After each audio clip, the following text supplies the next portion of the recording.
Hi friends, welcome to our channel. గుండె నిండా గుడి గంటల సీరియల్ నెక్స్ట్ ఎపిసోడ్లో ఏం జరగబోతుందో ఈ వీడియోలో చూసి తెలుసుకుందాం. బాలుని ఇంకా నీ మొహం నాకు చూయించకు అని అన్న సత్యం అసలేం జరిగింది అని తెలుసుకోవడానికి ఈ వీడియోని స్కిప్ చేయకుండా ఎండ్ వరకు చూసేయండి. మీనా తన పుట్టింటి నుంచి తిరిగి రాగానే సత్యం, అమ్మ మీనా, బాలు అక్కడికి వచ్చాడా అని అడుగుతాడు. అప్పుడు మీనా, వచ్చారు మావయ్య అని అంటుంది. అప్పుడు సత్యం, అక్కడ వాడేమన్నా గొడవ చేశాడా అమ్మా అని అడుగుతాడు. అప్పుడు మీనా జరిగిందంతా చెప్తుంది. అలా జరిగిందంతా చెప్పుకొని కన్నీళ్లు పెట్టుకుంటూ ఉంటుంది. అప్పుడే బాలు కూడా ఇంటికి వస్తాడు. అప్పుడు సత్యం, ఆగరా బాలు అని అంటాడు.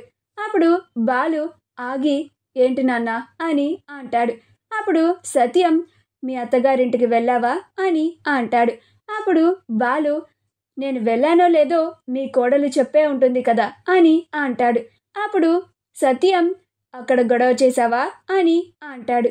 అప్పుడు బాలు, నేను ఏం చేశాను అది కూడా మీ కోడలు మీకు చెప్పే ఉంటుంది కదా నాన్న అని అంటాడు. అప్పుడు సత్యం, ఎందుకురా నువ్వు అసలు ఇలా ప్రవర్తిస్తున్నావు, నీకెందుకురా అంత ఆవేశం అని అంటాడు. అప్పుడు బాలు, ఇన్ని చెప్పిన మీ కోడలు నేను ఎందుకు అంత ఆవేశపడాల్సిన పరిస్థితి వచ్చిందో దానికి కారణం చెప్పలేదా నాన్న అని అంటాడు.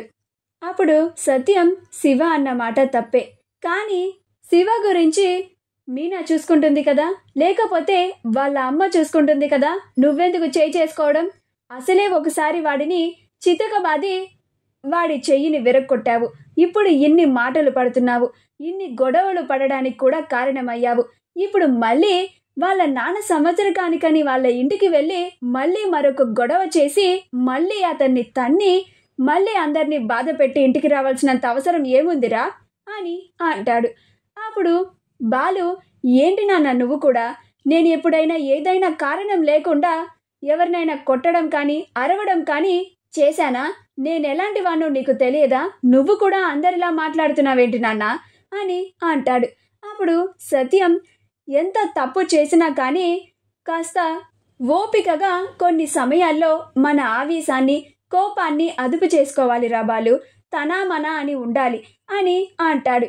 అప్పుడు బాలు, నాకలా ఏం ఉండవు నాన్న, వాళ్ళు నన్ను తనా మనా అని లేకుండా ఎలా పడితే అలాగ ఇష్టం వచ్చినట్టు మాట్లాడుతూ ఉంటే నేనెందుకు వాళ్ళ గురించి ఆలోచించాలి, పైగా అవతల మనిషి తప్పు చేస్తే నేను ఎందుకని నా కోపాన్ని అదుపు చేసుకొని సైలెంట్గా ఉండాలి, తప్పు ఎవరు చేసినా కానీ నేను అస్సలు ఊరుకునేదే లేదు అని అంటాడు.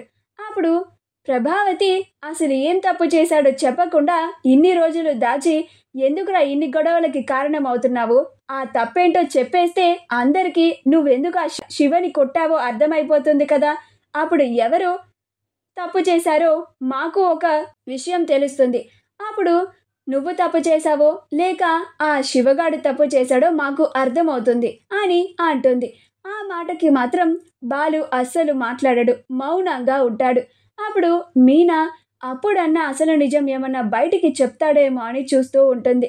అప్పుడు సత్యం, నువ్వు మాట్లాడవురా, ఏం తప్పు చేశాడు అంటే నువ్వు చెప్పవు, కానీ ఏదో ఒక కారణం ఉంది అందుకే కొట్టాను అంటావు, నువ్వు చేస్తున్న పనులకి నేను రోజు తల దించుకోవాల్సిన పరిస్థితి వస్తుంది, ఇక నీ మొహం నాకు చూయించకు అని కోపంగా లోపలికి వెళ్ళిపోతాడు.